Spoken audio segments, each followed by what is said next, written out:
Welcome to Stuff You Missed in History Class, a production of iHeartRadio.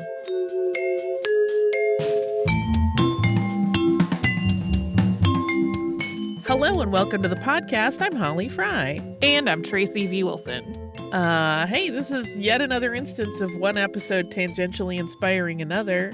That happens a lot. It does. Lately, it happens a lot more than usual. I don't know why that is. I first came into contact with Fresnel lenses in college. But then, because I worked, I have a theater degree, and they come up in lighting, Right. which you had to do. Even though I was largely working in acting, I did a lot of set stuff as well. But then while I was working on our episode on TV remotes, Fresnel lenses came up again in relation to one of Eugene Pauly's patents. And that, of course, reminded me of him because Augustin Fresnel is pretty interesting to me. He did not live a long life, but in his relatively short life, he contributed significantly both to the understanding of light and, related to that, to the safety of coastlines. But what I love most about his story is that neither of those accomplishments had anything to do with his chosen career. Which we can talk about a little more behind the scenes, but we're going to talk about Augustin Fresnel today. Augustin Jean Fresnel was born on May 10th, 1788 in Broglie, France, which sits roughly 75 miles or 120 kilometers west of Paris. His mother was Augustine Mérimée, and his father was Jacques Fresnel, who was an architect. And Jacques was very successful. He took on projects like restoring and expanding chateaux for the aristocracy. After Augustin was born, the Fresnels moved to Cherbourg, which sits on the northern point of the coastline bordering the English Channel. This was being built up as a port city, and Jacques Fresnel was part of that expansion project. If you have ever seen the movie Parapluie de Cherbourg, which was a spectacular Catherine Deneuve vehicle, you, like me, hear that name and go, Je t'aime, Guy. I can't help it. Forever. Augustin was born at a pivotal point in French history. He was still a baby, for example, when the Bastille was stormed in 1789, and he was not yet 5 years old when Louis XVI was beheaded and the Reign of Terror began. And although his parents were not directly involved in the revolution, the family was, of course, impacted by it.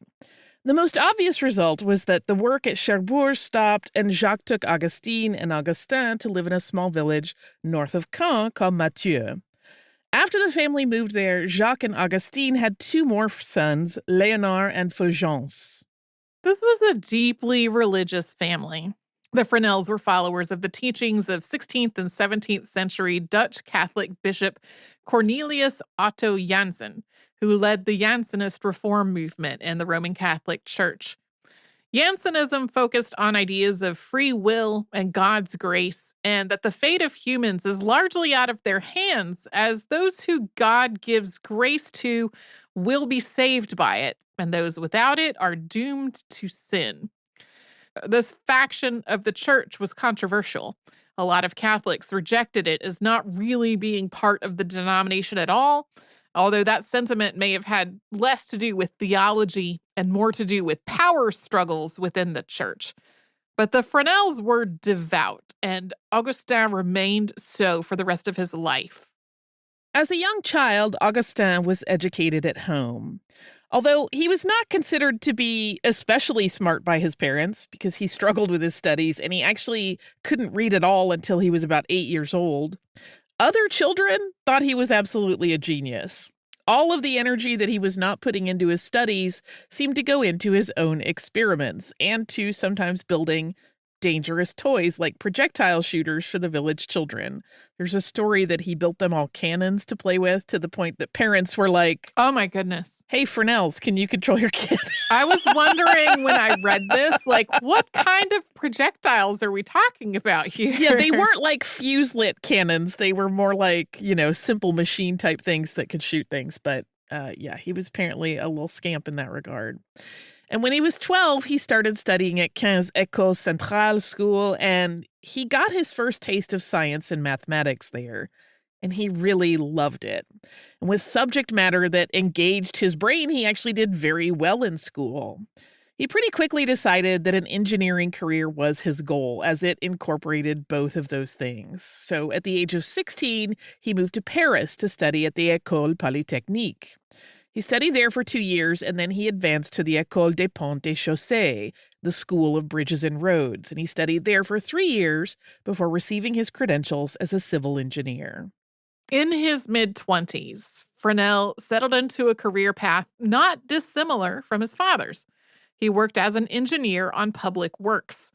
In 1804, the same year that Napoleon became Emperor of the French, he was hired by the Corps of Bridges and Roads to expand the country's roadways, starting in Vendée on the west coast of France.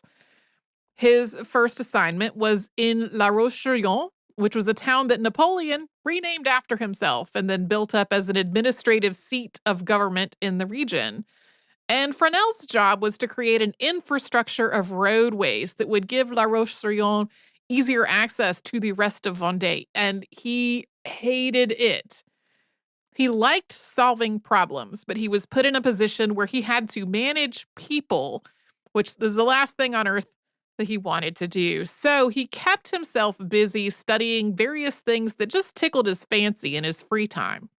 Yeah, his writings back to his family are basically about how much he dislikes management, how he's one of those people that I suspect may not have been an amazing communicator of Mm. his ideas because he talks about often having to step in and do the work himself. Which, listen, I have that same disease, so I understand it. But I think he just maybe wasn't always great at communicating what he was after.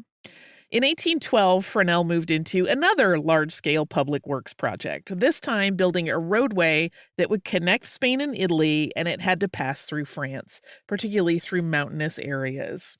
And this was once again a job assignment that came at the same time as a significant development in Napoleon's story.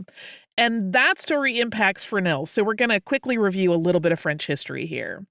In the summer of 1812, the Emperor Napoleon, acting on fears that Russia was about to ally with England, invaded Russia after first parking his troops in Poland along the border for a while. This pretty famously did not go well. In the very simplest terms, the Russian army mostly refused to battle, which made Napoleon's entire effort look sort of foolish. There was only one major battle that happened as a result of this at Borodino, which Napoleon did win. And that enabled the French to advance to Moscow, but the city had already been sacked by Russian forces, so that Napoleon's army would find nothing to gain there. Furthermore, Tsar Alexander I refused to negotiate with Napoleon.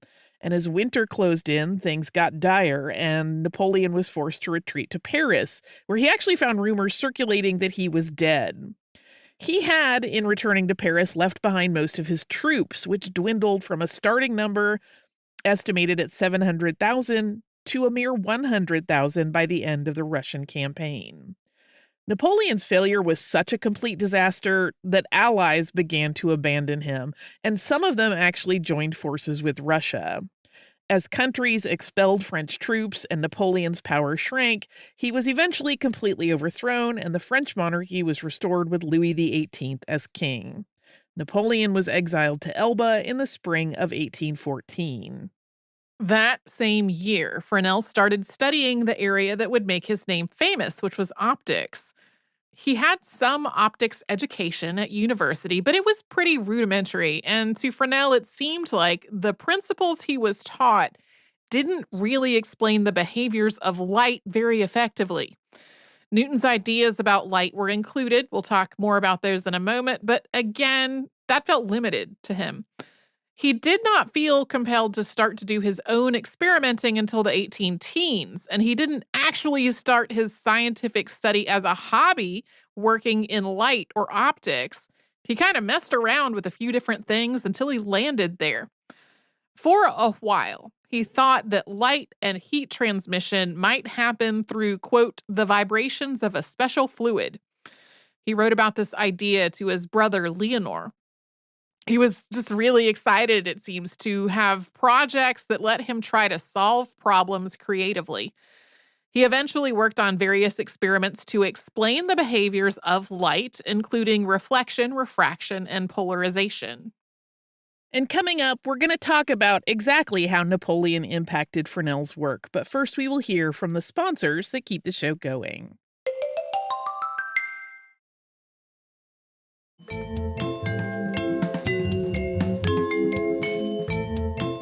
When Napoleon returned from Elba suddenly in 1815, everything in the French government was upended, including public works projects. Fresnel was very dismayed when Napoleon landed at Caen on March 1st, 1815. The exiled emperor had 7 ships of soldiers with him and intended to reclaim France. Fresnel thought this was literally an attack on civilization. That is what he called it. And he left his job to go fight for the king.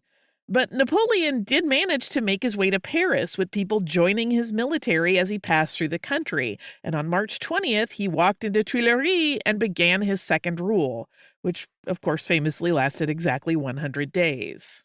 Because Fresnel had sided against Napoleon, his position as a civil engineer was, of course, no longer available to him. So he was unemployed and viewed as an enemy of the state, and so he was also surveilled. He moved back to his village of Mathieu and took advantage of his unemployed free time to continue his study of optics. One of the things that he wanted to figure out was why the shadow around a thin-edged object like a knife would have a fringed edge, or why light that passed through a slit in a card would have dark spots in it. He was after the cause of light diffraction. In some ways, he had to catch up to the contemporary discussions already happening in the science of light. He had no idea about the work and the controversy around Thomas Young and Young's wave theory of light. Thomas Young was an English physician and physicist, originally from Somerset, England. And Young achieved a lot of noteworthy things in his life. He could easily be an episode in the future. But germane to Fresnel's story is his wave theory of light. He developed this theory through an experiment that involved sunlight passing through 2 small slits in a card. And when Young observed the light that had passed through the card onto the wall beyond it, he noted that it appeared not as 2 spots of light, but as a series of vertical lines. And that evidenced an interference pattern. And that was important because it supported the idea that light traveled in waves. This challenged the idea that had been put forth by Sir Isaac Newton that light traveled as a particle, what was known as the corpuscular theory. The corpuscular theory of light came about as the scientific world was struggling to get a handle on what exactly light was and how it moved throughout the world. In 1704, Sir Isaac Newton proposed the corpuscular theory. Newton's take on light was that it was made up of tiny particles, what he called corpuscles. These particles were emitted from various sources, obviously the sun, but also things like candles, stars, etc. Different luminous objects produce differently sized corpuscles, and that accounts for different colors of light. And per Newton's theories, these particles moved at a very high velocity and always in a straight line. So if one hit an opaque object and could not pass through it, it would be reflected away at an angle and continue to travel in a straight line. That's reflective light. But if light hits a medium it can pass through, these particles are attracted at the surface. And if the medium is denser than the medium that the light had been traveling through, like traveling from air into a prism, the denser nature of the prism will speed up the light and cause a directional shift. And in this theory, vision is explained as light hitting the eye to produce imagery. Yeah, so that was Isaac Newton's take. Obviously, some of that is incorrect. We'll talk about that some more. Fresnel had started his own experiments in this area even before he knew about Young's work. He wasn't entirely flying blind, though. He was basing his experiments on the work of another scientist, Danish mathematician and astronomer Christian Huygens, who he had learned about in school. Huygens' principle regarding wave motion states, quote, every point on a wavefront is in itself the source of spherical wavelets which spread out in the forward directions at the speed of light. The sum of these spherical wavelets forms the wavefront. And Fresnel eventually expanded on Huygens, adding that these secondary wavelets would then interfere with one another. Where Huygens had described those secondary wavelets as enveloping the initial wave and carrying it forward, Fresnel's explanation suggested that they overlapped and interfered with one another, and that was what formed the wavefront. This, by the way, I should say, is my very rudimentary understanding. Holly is not a physicist. But this amended version of Huygens' work came to be known as the Huygens-Fresnel principle. Fresnel also worked on explaining the dark spots that appeared in pools of light sometimes. He came to the conclusion that two light waves that perfectly lined up, peak to trough, would yield darkness as they interfered with one another. But if they were lined up peak to peak and trough to trough, they would amplify into a larger wave. The earliest of these ideas was put into an essay, which got lost. But through an uncle, Augustin was introduced to Francois Arago, who would become an important collaborator and friend. But Fresnel did not get to work on his special interest projects forever, because he got his job with the Corps des Ponts-et-Chaussées back after Napoleon was exiled for the second time to the island of St. Helena, and Fresnel was sent to Rennes to resume work on the roads. This slowed Fresnel's scientific work quite a bit. His work in optics was relegated to the small amounts of free time that his work afforded him, or to times when he took vacation or leave, and he made a lot of requests for time off, each time heading to Paris to continue his scientific studies. These frequent leaves from work would not have been approved had it not been for high-ranking members of the scientific establishment like Francois Arago advocating with the Bridges and Roads Department on his behalf. Because Fresnel had a strong mathematical background, he was able to back up a lot of his ideas about light wave theory with it, but it also took a lot of time. As we mentioned, he worked out a lot of his early ideas and formulas before he even knew about other scientists working on the problem of light. The thing about Fresnel's work that was unique was that a lot of it, or work closely related to it, had happened already. So in a way, this young public works engineer was actually working in his spare time to verify earlier theories and experiments without even knowing it. And that was a huge challenge. He believed that elementary waves were generated all along the arc of the wave and interacted with one another. Okay, to a layperson, that kind of makes sense. I'll be frank, it's easier when you look at diagrams. But for me, and probably a lot of listeners, imagine having to come up with the math that supports that idea. To me, this seems like superhero stuff. I can't even fathom it. And Fresnel, who was very good at math, still needed months to puzzle it all out. In 1816, Fresnel published his first paper about this work, but he acknowledged that he was still in the early stages of working everything out and included a plea to readers to understand the situation. And he also, for a while, joined forces with Francois Arago, who was 2 years older than Fresnel and was the chair of analytic geometry at the Paris École Polytechnique. Together, the two of them studied interference as it applied to polarized light. Fresnel may have continued to focus on polarized light had a high-profile opportunity to show his work in light waves not have come up. But he learned that the Academy of Sciences was going to make diffraction the topic of their 1819 Grand Prix. And as we've just mentioned, he had worked a long time on the mathematical side of this theory, and he really believed that his work was solid. So he hustled to get an entry ready. He wrote, quote, "I think I have proved that light is propagated by the undulations of an infinitely subtle fluid diffused in space, and it is to the demonstration of this great principle that I have been particularly attached. It is the end towards which I have directed all my efforts." Though Arago had tried to promote the work of Fresnel to the scientific establishment in both France and England, most of the people who heard about what this young civil engineer was doing assumed that he was just copying Thomas Young, and they really didn't give his work a whole lot of additional attention.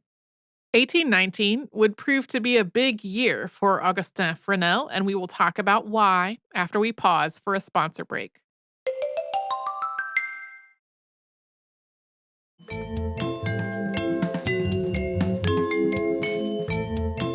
In 1819, Augustin Fresnel presented his work with light waves and diffraction to France's Academy of Sciences under the title Natura Simplex et Fecunda, Nature Simple and Fertile.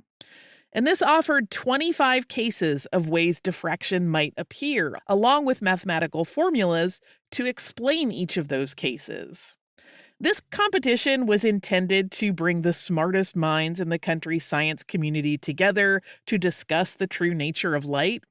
But because Fresnel's work ran counter to the widely accepted work of Newton, there was a lot of resistance to what he presented. The next figure who's important to this particular part of the story is a man named Simeon Denis Poisson.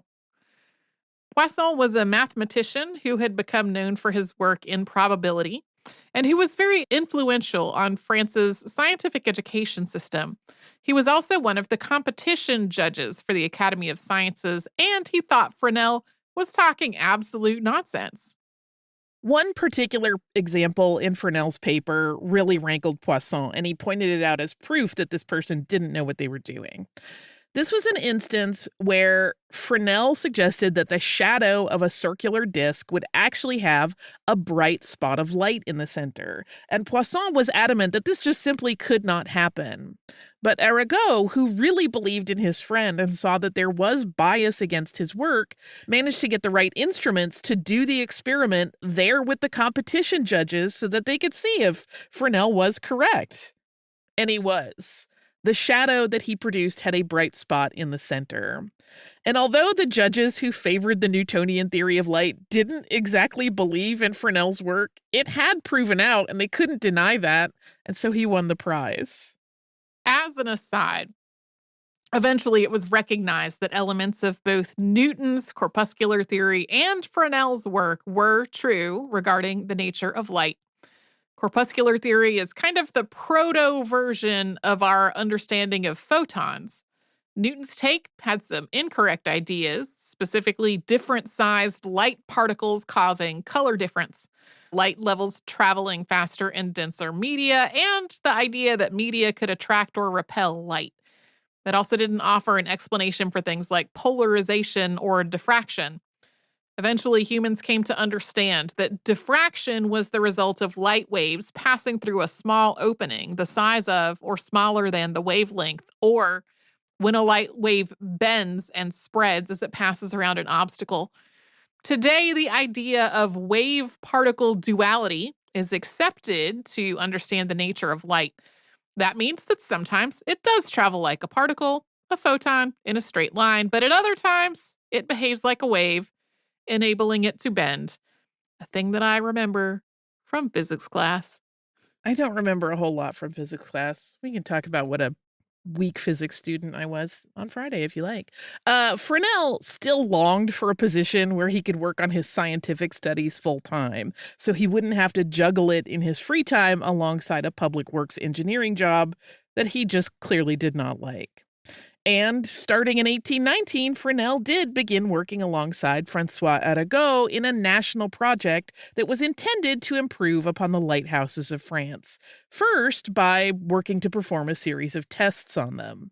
And this project was precipitated by the ongoing problem of shipwrecks being caused by vessels simply running aground unexpectedly or slamming into rocks that were near the land. France had been abuzz after a high-profile shipwreck of a French ship off the coast of Africa, and this had led to a high level of interest in fortifying their own coastline against similar accidents. At this time, there were a number of ways that lighthouses provided light. Lighthouses have been around since at least 285 BCE, maybe even longer. That example is one of the 7 wonders of the world built in Alexandria, Egypt. There were Roman lighthouses spread throughout Europe during the time of the Holy Roman Empire. Early lighthouses used beacon fires. Some of these fires were protected by a roof and others were in the open air. Eventually, coal and then candles and then oil lamps replaced the fires. In the 12th century, lighthouses became more common as the Dark Ages ended and new trade routes were established, fostering a need for near-shore lights. The earliest modern lighthouses appeared sometime around the beginning of the 18th century. In 1780, Ami Argan invented a clean burning oil lamp that became standard in lighthouses. These were sometimes combined with reflectors that consisted of large glass discs with spherical coatings to reflect the light.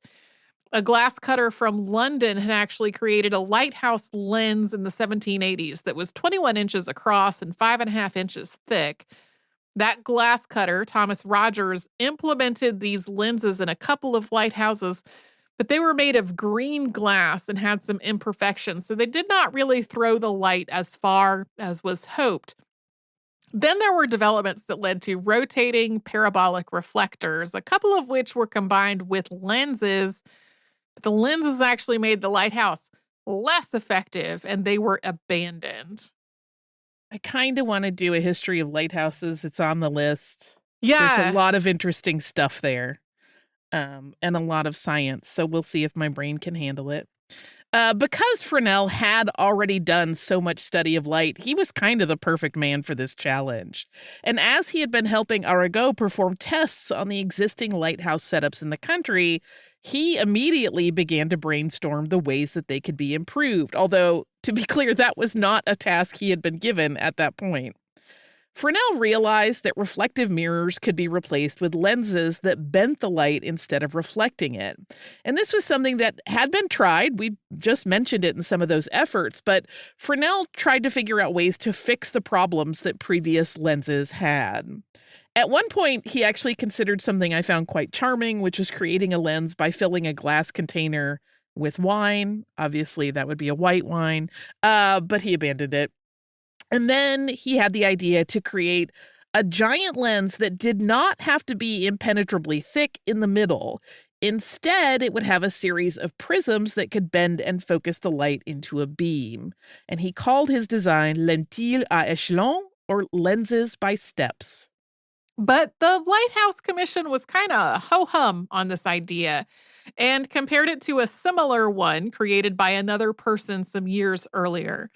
But Fresnel really thought he was onto something. He knew, though, that he would have to make it to show them what he was talking about. He did manage to get some grant money from the commission to help with the cost of construction. Like any prototype, this one had some problems, but Fresnel worked with craftsmen to refine them. A specialist named Francois Solé was crucial to the construction of a glass panel that looked like a square containing a bullseye, with concentric rings formed around a central circle to form a polygonal lens. It had 97 different pieces of glass in it. In an actual functioning lighthouse, he planned for there to be 8 such panels combined together in an octagonal shape surrounding the light source. But for this test, one would have to do, he combined it with a lamp that used several small wicks instead of one large one, and when he tested it in front of the commission, those in attendance were, in Fresnel's account, dazzled.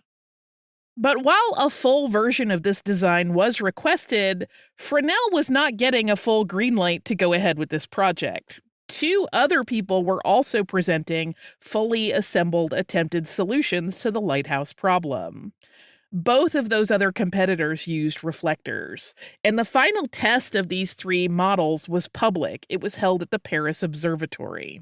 And Fresnel was the very clear winner by a mile. Nobody could deny that what he had achieved far outshone, not to be punny, the work that everyone had been doing with reflectors. From there, he was commissioned to build a lens for France's oldest continuously operating lighthouse, which was known as Cordouin.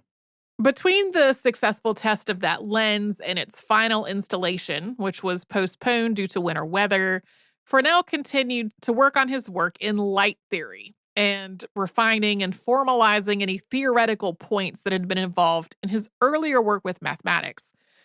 He also wrote an entry on refraction for Encyclopedia Britannica at the behest of none other than Thomas Young. When the winter was over, the final installation of the lens at Cordouin was completed, and Fresnel's place in French scientific history was cemented. For all of his work, Fresnel became an elected member of the Academy of Sciences in 1823. He also received the French Legion of Honor. And the Royal Society of London inducted Fresnel as a member in 1824. And that same year, he was assigned to France's Lighthouse Commission. The French government was so pleased with Fresnel's lenses that it developed a plan to illuminate the entire French coastline with them. Fresnel himself created a map of a planned 51 lighthouses for the country that would create a continuous network of light. He also improved on his lens design as he worked. Yeah, at that time, there were 13 of those 51 lighthouses that existed, so a huge number were going to have to be built from scratch, and those 13 were going to have to be significantly updated. In 1827, Fresnel received the Rumford Medal. That's a medal bestowed by the Royal Society of London, quote, for important discoveries in the field of thermal or optical properties of matter and their applications. For some reason, just if you go looking, the Royal Society's site say this happened in 1824. That is the year he was inducted, but based on ratings of other people involved in the nomination and the award itself, this did happen in 1827. Fresnel had not been especially healthy at any point in his life, but as he got into his late 30s, he declined really rapidly. All through his life, he'd been one of those people who worked constantly up to and through the point of exhaustion. Many biographies cite his deeply held religious faith as the source of his drive. He believed his service to society was important, and he pursued it to the exclusion of everything else. Sometimes he's characterized as being aware that he probably wouldn't live a long life, and consequently he felt compelled to do as much as he could in whatever time he had. Just as his scientific work was taking off, he was warned against overworking and had to prioritize what projects he felt were the most important. And Fresnel did have a short life. In the summer of 1827, he was ill and was taken to a family property in Ville d'Avray in the hopes that fresh air would help his health improve. His friend Arago traveled there to see him and to give him the Rumford Medal he had been awarded, and Arago was quite distressed at just how sick his friend was. Regarding the medal, Fresnel, who was incredibly weak, is said to have told Arago, quote, "The most beautiful crown means little when it is laid on the grave of a friend." He died of tuberculosis on July 14th, 1827. His mother was with him when he died, and he was 39. His brother Leonor continued his work on the Lighthouse project. The Fresnel lens quickly became the standard in lighthouses around the world. One of the ways that Fresnel contributed to the world of science, beyond his specific work in light waves and lenses, was that his approach to his work helped to establish the ways in which questions of physics would be examined going forward. The idea of physics as a branch of science hadn't really solidified yet when Fresnel was conducting his experiments and developing his formulas. The word physics was kind of a nebulous term that referred to almost any study of the natural world. There were efforts in the decades leading up to Augustin Fresnel's birth and beyond to try to formalize a more specific definition, but it had been problematic. In some ways, other specialties had managed to carve out their own identities, and physics was made up of the science that was unclaimed by the other disciplines. There were two branches of physics that developed. General encompassed things to do with the mechanics of the world and universe as it was understood at the time, so things like gravity, inertia, movement, etc. Particular physics dealt with the various characteristics of matter like heat, light, and magnetism. Former podcast subject Antoine Lavoisier had introduced the idea of physics as a recognized branch of science to the Academy of Science just 3 years before Fresnel was born. But Fresnel's very careful methodology of performing experiments and then developing the math to both verify and explain the results was a huge step forward, and it set the bar for physics theory and proofs. Yeah, he's interesting. I feel like we left so much out, but I honestly can't parse a lot of his work. Don't ask me to explain the math. I love math and theory. I'm just bad at it. I have a listener mail that I hope won't make me cry, but it might because it's quite beautiful. This is from our listener, Jen, who writes, "Hi, Holly and Tracy. I recently listened to your behind-the-scenes episode on spray paint, and I think it was Holly who was saying in her youth there was an area that it was a rite of passage for the young people to tag with spray paint and that it would periodically get painted over.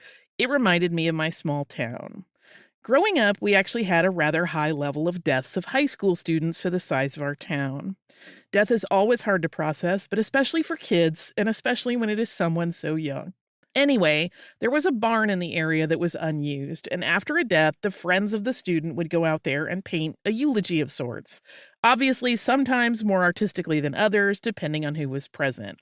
But the point wasn't really the art of it as the grief processing it allowed. The memorial would stay until the next high schooler died, and then it would be covered by the next group. It was a haunting, beautiful reminder each time you drove by. The barn continued to fall into disrepair over the years, and it has now been torn down, but I sometimes wish something similar everywhere to allow for this kind of public and personalized memorial and a way for young people to work out some of their grief. As pet tax, I have attached a short video of my 3-year-old son rolling around with our 7-year-old rescue mutt Scuttlebutt. Thanks to the podcast, I always enjoy it. This is such a beautiful thing. Yeah. I get very choked up over it. It's so lovely. Yeah. And it is very insightful about people trying to process loss. So, Jen, thank you. I'm crying. It's lovely. If you have an email that you would like to make me cry with, feel free. Take it as a challenge. It's not a very hard one. You can do that at historypodcast@iheartradio.com. You can also subscribe to the show wherever you listen to your favorite podcasts, including the iHeartRadio app.